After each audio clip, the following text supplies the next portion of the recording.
টোপর, পরনে ধুতি পাঞ্জাবি, আবার কপালে চন্দন। ভ্যানের ওপর শাড়ি দিয়ে বসে রয়েছেন একাধিক বর। তাদের কারো দাম উঠেছে 500, তো কারো দাম 5000 টাকা। তাদের আবার গামছা দিয়ে ঝেড়ে ভ্যান থেকে নামানো হচ্ছে এক এক করে।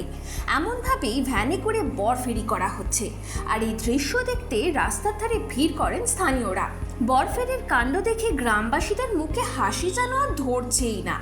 এমনই ছবি ধরা পড়েছে পূর্ব বর্ধমানের খণ্ডঘোষ ব্লকের বোসপাড়া এলাকায়।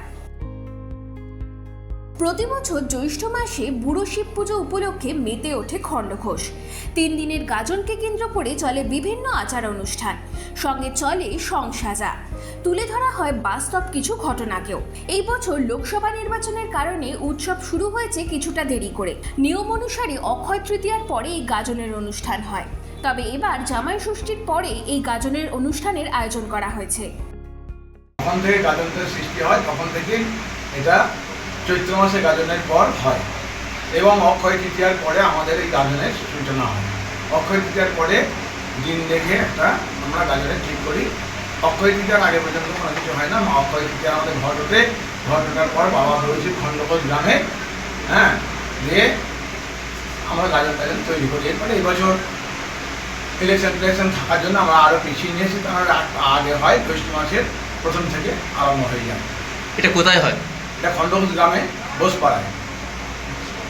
এর কিছু ইতিহাস আছে? ইতিহাস বলতে বহু পুরনো, প্রায় 300-400 বছরের বাবা বুড়ো শিব এখানে এসে বসেছিলেন। এই জায়গাটা ছিল জঙ্গল এবং জঙ্গলের ঘেরায় মধ্যে বাবা এসে বসেছিলেন এবং স্বপ্নাদেশ দেয় যে আমি এখানে এসে বসেছি, আমার যা যা সমস্যা হবে সেই থেকে দিয়ে দেয়। জায়গাটাতে আমাদের গ্রামেরই এক ভদ্রলোকের এবং তারা সেবাই আছেন, আরও 5 জন সেবাই এখানে আছেন। তারা সব এখানে পূজা চালান এবং এখানে কমিটি আছেন। সেই কমিটির মধ্যে রামপ্রসাদ দে হচ্ছে এখানকার ম্যানেজার, এখনকার বর্তমান ম্যানেজার, উনিও থাকেন এবং কমিটির প্রবীণ এক সদস্য দুর্গাপদ রায়, তিনি এখানে থাকেন। আরও অনেকে আছেন, তারা সব থেকে এই বাবার গাজন আরম্ভ করেন। এখানে গাজন হয় এবং সাড়েঘর হয়। অনেকে খানার মধ্যে বা বগির মধ্যে সন্ন্যাসীরা আসে, তারপরে বান ফোড়া হয়। আগে যে চড়ক হতো, এখন চড়কটা বন্ধ হয়েছে, তাহলে চড়ক পর্যন্ত হয়। প্রত্যেকবারই উৎসবের ভিন্ন ভিন্ন আকর্ষণ থাকে। এবারের মূল আকর্ষণ ছিল বর ফেরি। একাধিক জনকে বর সাজিয়ে তারপর তাদের ভ্যানে চাপিয়ে চলে ফেরি। মাইকে ঘোষণা করা হয় বরের দাম। ভিড় থেকে হ্যাঁ উত্তর শোনার পরই দেখানো হয় বরকে। ভ্যান থেকে লাফ দিয়ে নামে পছন্দসই বর। তাদের সবার গায়ে লেখা দাম।